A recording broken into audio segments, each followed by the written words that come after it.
Just take a second and think of a god tier man. Think of a goddess alive.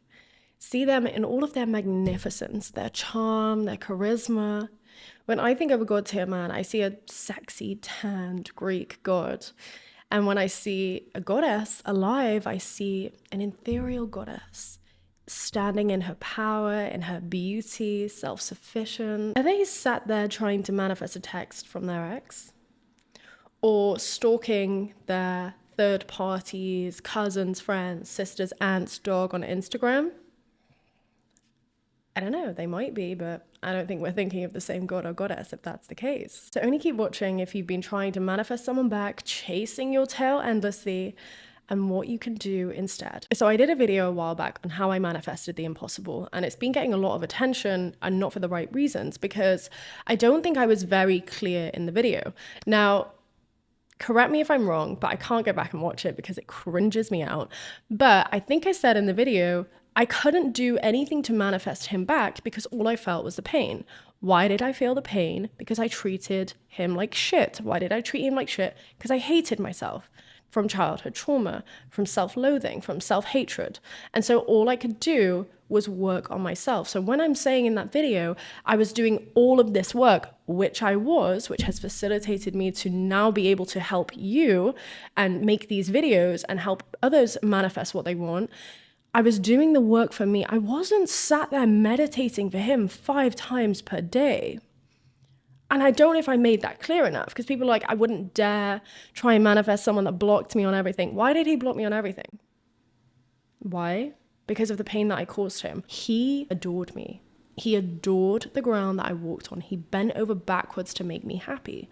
And what did I do? I sabotaged it. Why? Because I hated myself because of childhood trauma. I'm not blaming anything or anyone. I take full ownership and responsibility for my behavior. But the only reason I was trying to resolve this relationship was because I knew I ruined it. What I'm seeing a lot of people do is seeing things break apart in front of them, and instead of looking at self, they're trying to fix that. But why did it break apart in the first place? This is why I am now saying, stop trying to manifest your ex back. And then someone else on the comments were like, well, you're just using buzzwords to get views. Honey, let me be very clear. When you are watching people on YouTube, you can tell who is about it and who isn't. You can tell who has done the work, because there is a process that manifestation follows. It's a literal science. And I saw it with myself when I did the work, but also I'm seeing it with the hundreds of clients that I'm working with who are following the steps, the exact steps that I give. And the same exact timeline is happening. I can tell you how you're going to feel in week 1. I can tell you how you're going to feel in week 2, week 3, week 4. I can tell you. Why? Because I've done it. And this isn't a step to manifest your ex back. This is a step to love yourself unconditionally. That's the business that I'm in. I'm not in the business of getting my ex back. Respectfully, I don't give a shit about your SP. I don't care. I care about you. I care about you loving yourself implicitly. I care about you looking in the mirror and seeing a god or goddess alive. I care about you believing that you have the ability to create anything, to uncreate anything, to manifest anything or anyone, not drawing this one particular person in. That is a byproduct of you loving yourself. That was a byproduct for me of me loving and healing decades of trauma and negative cycles that I'd perpetuated into my adult life. So you think by bringing them back tonight, it's going to fix everything, that suddenly you're going to be deeply satisfied with your life. I can promise you it's not. That's not how it works. Because that unworthiness that you feel right now, that lack of belief in yourself right now, that, disbelief in your own beauty right now hasn't gone anywhere. It's still there. All that's now a more potent feeling is, I need them back. That desperation, I need them back. And that is, again, a distraction, smoke and mirrors from what's really going on. I don't believe in myself. I don't think I'm good enough. I don't think I'm beautiful enough. I don't think I'm worth fighting for. I don't think people choose me. That's what's going on. Not them not choosing you. They're there. They are there because you decided they're there. So shelf that person and do the inner work. Just as we speak about on this channel, you don't have to spend £1 to do the work. It's literally all on YouTube for free. There's nothing to change but self, right? Comment down below. There is nothing to change but self. You go within. And no matter how uncomfortable it is, in fact, the more uncomfortable that it is, the more that you need to do the work. The other day, I literally forced my friend into the mirror, said, look in your left eye, say, I love you, I love myself. And she tried to, but I said, stand here and do it with me. And her eyes welled up. Why? Because people don't believe in themselves. People don't believe that they're beautiful. They don't believe that they're enough. And so when they go to do this work of loving yourself, it feels uncomfortable and you stop doing it. Oh, I was crying, so I stopped doing the mirror work. Why were you crying? Because you hate yourself.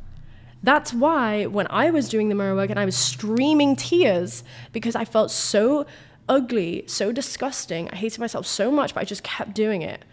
And gradually you look in the mirror, you feel like that girl or guy from doing the work. Loving yourself is actually discipline. It's actually discipline to do the work every day. It's discipline to look in the mirror and say, I love myself. It's discipline to do a meditation when you don't feel like it.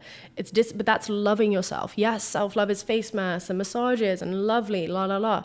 But self-love is also having a profound respect for yourself. Like, yeah, I'm going to do this. I show up and I do it. And that is nothing to do with an SP. That's nothing to do with an X. Because whether they were there or not, you would be feeling and thinking these things about yourself. Do you understand? I wish I could explain it further. Maybe this book can help me. So this book is an amazing book. Just stay with me while I explain what's happening here. And it will tie into this message. So it's called The 40 Rules of Love. I said the other week, I want to get closer to love, God, whatever this is. This is an amazing book about Rumi, the poet. And if anyone has any books that they would recommend from Rumi or the kind of more things that I can read about Rumi, I would really appreciate dropping a message below. Thank you so much. But essentially, brief rundown, Shams is trying to find his companion. He's been called to find his companion. And he was called to go to Baghdad and stay in this inn with like 10 other guys. And he has no idea who his companion is. It's Rumi. He has no idea where he's going to meet him. Rumi is not even in Baghdad, but he obviously doesn't know that.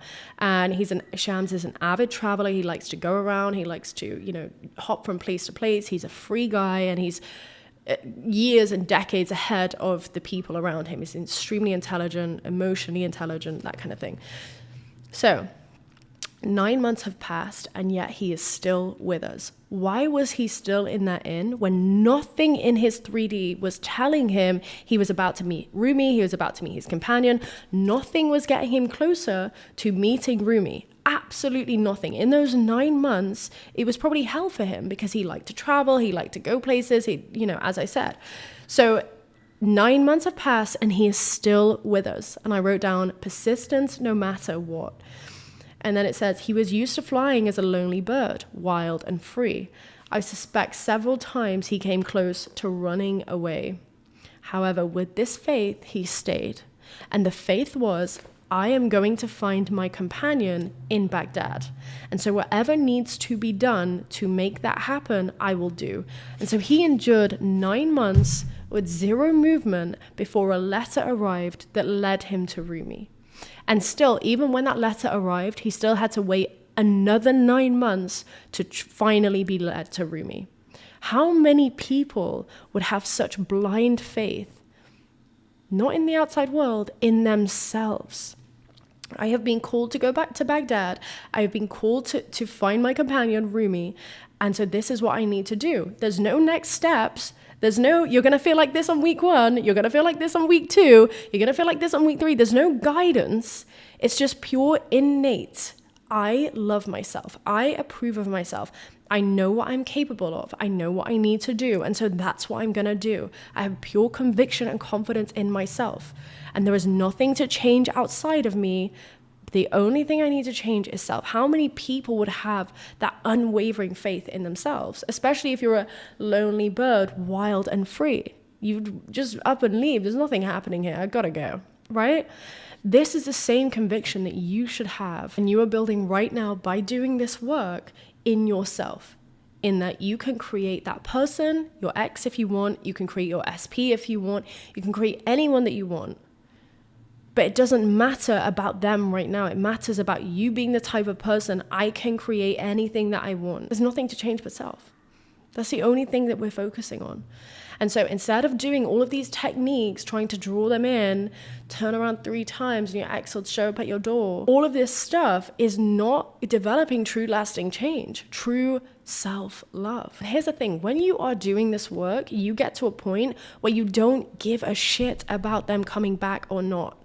You already feel like that girl or guy. This is how you can tell who is about it and who isn't on YouTube, because there is an exact process.